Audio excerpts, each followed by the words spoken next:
know it's going to be a good chest session. We got Mr. Jacob Hutton in the house. We like to start off with some flat bench press. Get this going. This is really how we really gauge if we're getting stronger or not. Now, you don't have to start off with flat bench. We've been doing this the last couple weeks. Again, strength progression is important for us. Working off of really 6 reps here, making sure we're going nice and heavy for this first exercise. You know, you need to get stronger in order to get bigger eventually. It's one of those things that a bigger muscle is eventually a stronger muscle because you're able to do more weight in that hypertrophy rep range. But you can see here, working our way up, pyramiding up in weight. I'm really trying to make sure my elbows don't flare out too much here. That's always been kind of my issue. Jake, of course, is just a massive bench presser. From there, we go straight into our decline work. So our decline work, you can see this bench is somewhat at a decline here, just enough to where we're able to do about 8 reps of the same weight we were doing on the flat surface. We're doing here on the decline. Again, decline, we're focusing a little bit more on lower chest. And then this machine, I'm a big fan of the pec deck. This one was even cooler. I've never seen anything like this. The bench is actually at an incline.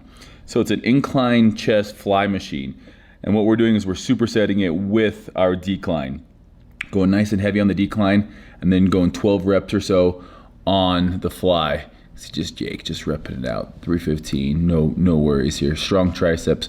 Triceps are gonna be a big factor in bench pressing, so we wanna always make sure that we, use our triceps and that last 1/3 of the movement. You can see we're leaning back. It's because of that incline, getting a nice stretch. I love pec decks that force your elbows to touch rather than your hands because that really is going to get more chest activation. If you can touch your hands and use a lot more anterior delt, but touching your elbow is always going to activate your chest. Again, we're finishing up here on our decline. We got 3 sets of decline supersetted with the chest fly. This stretch on this machine was just insane. Really cool old school gym here. From our superset, we're going with an incline hammer strength here. So we're shooting for 10 reps on this. And if you're not making crazy faces, are you even working out, bro? That Gymshark camo though is looking really, really clean if I do say so myself. Need a haircut, but good set, Steve. Let Jake have a turn.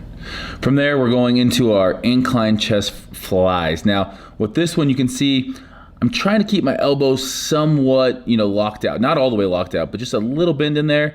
And then at the bottom, I'm rotating, getting a good stretch, and then trying to touch my elbows at the top, which really forces me into a supinated position here. Now, this move can be hard on your shoulders. As you can see, I'm only using 25 pounds in each hand. Jake's turn.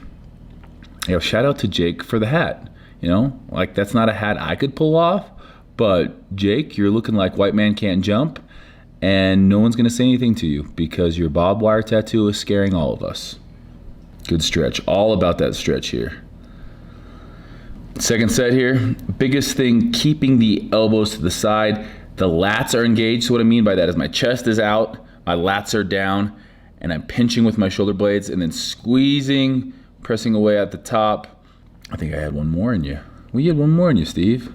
Don't shortchange yourself there. Triceps just hanging off the bone. Good stretch, rotate and come up.